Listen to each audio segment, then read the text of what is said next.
Hey everyone, hope you're having a great week. We are in week 4 of our look at the practice of Sabbath. And over the last couple of weeks, we have been exploring Genesis chapter 2. We're kind of making our way through the Bible and tracking the development of the Sabbath as a thing.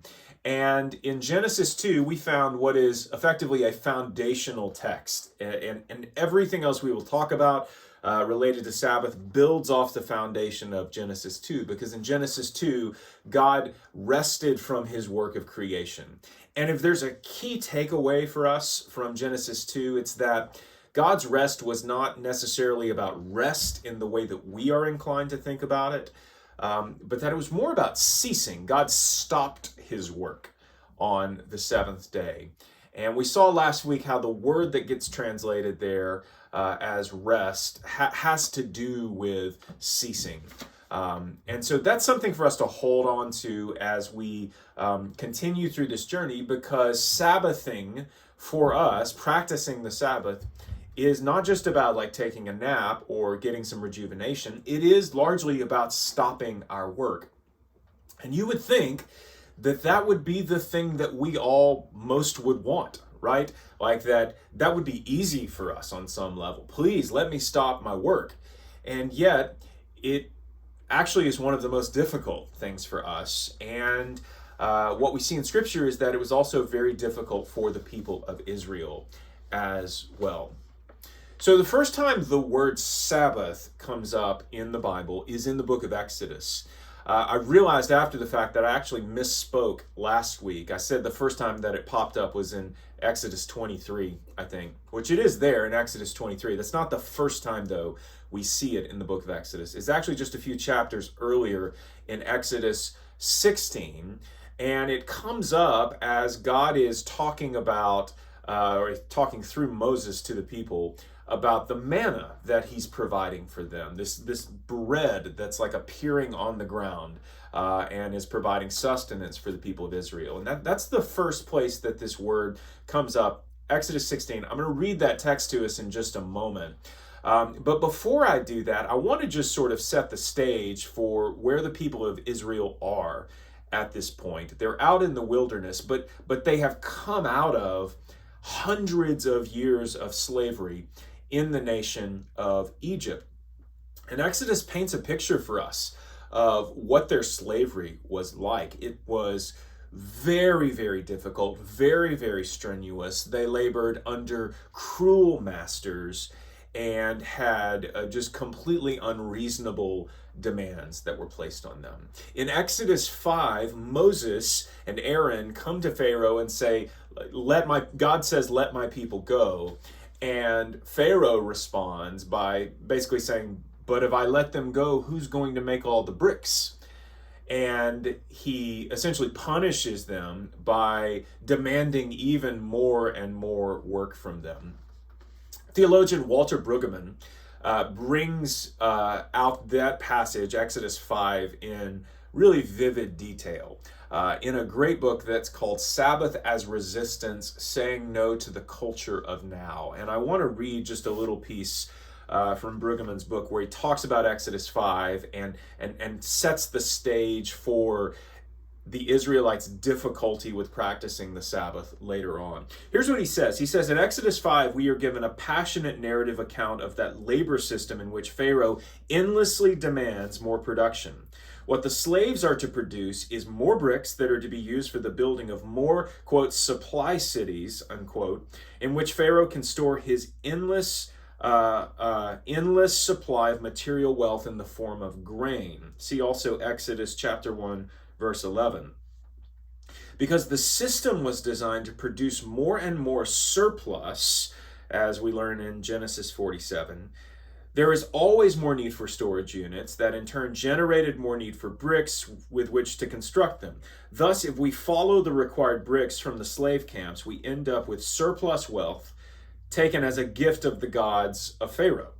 In this narrative report, Pharaoh is a hard-nosed production manager for whom production schedules are inexhaustible. And he goes on to just quote a number of verses from Exodus 5 where Pharaoh says things like, "Why are you taking the people away from their work? Get to your labors." Exodus 5, 7, and 8. You shall no longer give the people straw to make bricks as before. Let them go and gather straw for themselves, but you shall require of them the same quantity of bricks as they have made previously. Do not diminish it, for they are lazy. And this just goes on and on and on. Pharaoh demands more and more and more. He isn't providing them with the things that they need to make the bricks. They have to go find all the straw. Verse 16, no straw is given to your servants, yet they say to us, make bricks. And what Brueggemann says is the rhetoric is relentless. And it's all to this single point. It's as relentless as the production schedule. And to paraphrase, he goes on to say that there is no place for Sabbath rest in that kind of environment. There is no way that the people can stop, because the demand for more and more and more, the demand for production is just endless. And it is out of that environment that the people come into the wilderness. It's out of that environment that they leave Egypt. They are basically acculturated to this culture of productivity, this culture of just relentless production. And again, as welcomed of a thing as it may seem, the people have only ever known endless work. They haven't known rest. That is a whole new concept to them. So when we first encounter the Sabbath in Exodus chapter 16, where God is explaining through Moses what the people are to do with the manna, that on the sixth day they are to collect a double portion of the manna, and then on the seventh day they're not supposed to go out and gather any bread. They're supposed to just stay put and cease their work. And yet, man, that is so difficult for the people. Let me read this passage to us. This is Exodus 16, starting in verse 21. It says, morning by morning they gathered it, each as much as he could eat. But when the sun grew hot, it melted. The manna just dissolved. Verse 22, on the sixth day, they gathered twice as much bread, 2 omers each. And when all the leaders of the congregation came and told Moses, he said to them, this is what the Lord has commanded. Tomorrow is a day of solemn rest, a holy Sabbath to the Lord, a holy ceasing to the Lord, you could say. Bake what you will bake, and boil what you will boil, and all that is left over lay aside to be kept till the morning. So they laid it aside till the morning, as Moses commanded them, and it did not stink, meaning the manna did not rot, and there were no worms in it. Moses said, eat it today, for today is a Sabbath to the Lord. Today you will not find it in the field. 6 days you shall gather it, but on the seventh day, which is a Sabbath, there will be none. So on the seventh day, some of the people went out to gather, but they found none. They found no manna. And the Lord said to Moses, how long will you refuse to keep my commandments and my laws? See, the Lord has given you the Sabbath. Therefore, on the sixth day, he gives you bread for 2 days. Remain, each of you, in his place. Let no one go out of his place on the seventh day. And so the people rested on the seventh day. So even when God has commanded that they rest on the seventh day, and even when he has provided a double portion of bread for them the day before, they still can't seem to rest. They still want to go out and gather. And I think God is upset, not simply because the people have broken a command, but because they're still living in this slave mentality, right? They're still living in this culture of endless production, the relentless pursuit of more.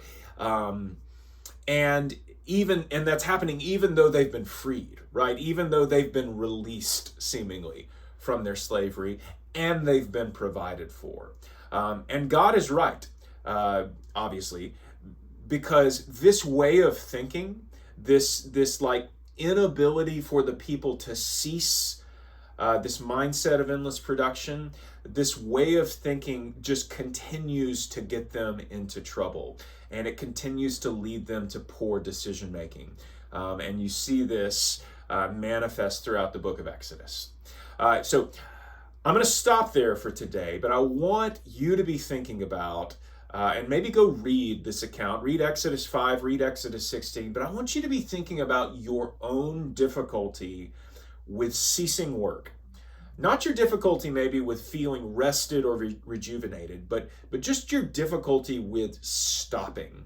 I don't know about you, but for me, it can be very difficult to just Sabbath at home because most of the week I'm at work, and it can be like somewhat doable for me to like stop my like work, my career work type stuff. But then when I'm at home trying to rest, I just see things that need to be done, right? I need to work. And that mindset is pervasive for most of us. And so I want you to think about your own difficulty with ceasing and with stopping. Just you personally, not your family, not anybody else in the world around you, but you personally. In what ways do you try to just continue this relentless pursuit of production or attaining or gathering, as it were? And so think about that over this next week, and then we're going to come back and pick up where we left off and continue this conversation in our video next week, and I'll see you guys then.